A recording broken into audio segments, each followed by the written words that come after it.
וואו, זה מטורף, שמתם לב? אתם אלה שמתלהבים ממטוסים שעפים בשמיים, או שזה כבר לא מדבר אליכם? חשבתם פעם, מטוס שעף בשמיים, זה בעצם גוש פלדה ענק, דומם, כבד, שמצליח להגיע לעוצמות של גובה מטורף ושל מרחקים מטורפים. איך זה קשור אלינו?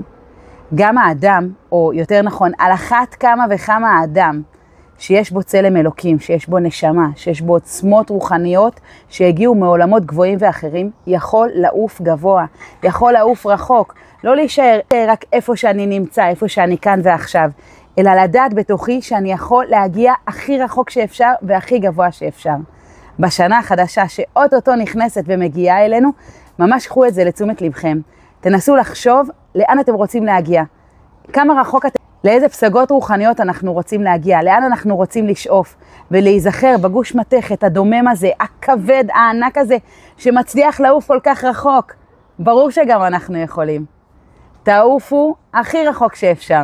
שיהיה לכולנו חג שמח, שתתחדש עלינו שנה טובה ומתוקה, שיגיעו בשורות טובות לעם ישראל, שהקדוש ברוך הוא ישמור ויגן על כולם, שנזכה לראות ישועה בקרוב ממש, שנה טובה ומתוקה.